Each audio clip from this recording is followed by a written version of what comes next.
क्या देश की सबसे बड़ी परीक्षा व्यवस्था पर उठ रहे सवालों का जवाब सरकार देगी?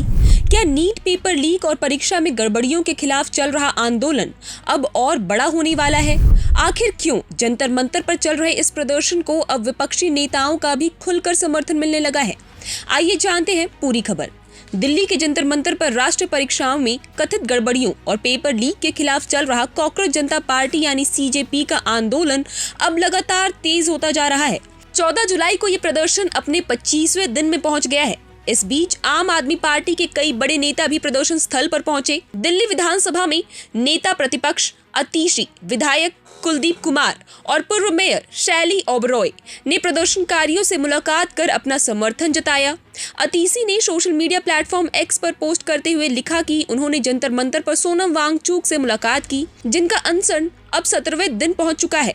उन्होंने कहा कि स्वास्थ्य लगातार बिगड़ने के बावजूद सोनम वांगचुक का हौसला मजबूत है और वे देश के युवाओं के लिए लड़ाई जारी रखेंगे। रिपोर्ट्स के मुताबिक अनशन के दौरान सोनम वांगचुक का ब्लड शुगर 67 तक पहुंच गया है। उनका ब्लड प्रेशर 107/70 दर्ज किया गया है और अब तक उनका वजन करीब 8.2 किलो कम हो चुका है।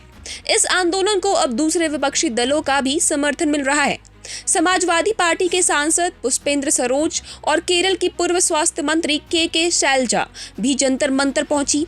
के शैलजा ने कहा कि देश में परीक्षा प्रणाली पूरी तरह निष्पक्ष होनी चाहिए और बार बार होने वाली पेपर लीक के मामलों की जवाबदेही तय की जानी चाहिए। उन्होंने केंद्रीय शिक्षा मंत्री धर्मेंद्र प्रधान के इस्तीफे की मांग का भी समर्थन किया। आपको बता दें कि ये आंदोलन 20 जून से शुरू हुआ था। प्रदर्शनकारियों का आरोप है कि नीट यूजी पेपर लीक समेत राष्ट्र स्तर की कई परीक्षाओं में गंभीर गड़बड़ियां हुई हैं और इसके लिए सरकार तथा नेशनल टेस्टिंग एजेंसी यानी एनटीए को जवाब देना चाहिए। इधर 20 जुलाई को संसद के मॉनसून सत्र की शुरुआत के दिन प्रदर्शनकारी संसद मार्च निकालने की तैयारी कर रहे हैं। वहीं नीट यूजी पेपर लीक मामले में एक और बड़ा अपडेट सामने आया है। दिल्ली की एक अदालत ने इस केस के 13 आरोपियों की न्यायिक हिरासत 24 जुलाई तक बढ़ा दी है।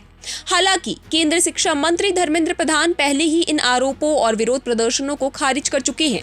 उन्होंने एक इंटरव्यू में कहा था कि परीक्षा व्यवस्था सफल रही है और कुछ राजनीतिक दल इस मुद्दे का इस्तेमाल माहौल खराब करने के लिए कर रहे हैं।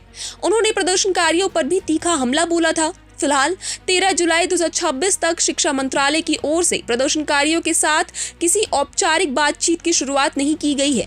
ऐसे में अब सबकी नजरें 20 जुलाई के प्रस्तावित संसद मार्च और सरकार के अगले कदम पर टिकी है। इस पूरे मामले पर आपकी क्या राय है? क्या परीक्षा प्रणाली में बड़े सुधार की जरूरत है? अपनी राय हमें कमेंट बॉक्स में जरूर दें और ऐसी अपडेट्स के जुड़े रहे हमारे साथ। आप देख रहे हैं प्रभात खबर। प्रभातखबर.com, विश्वास वही,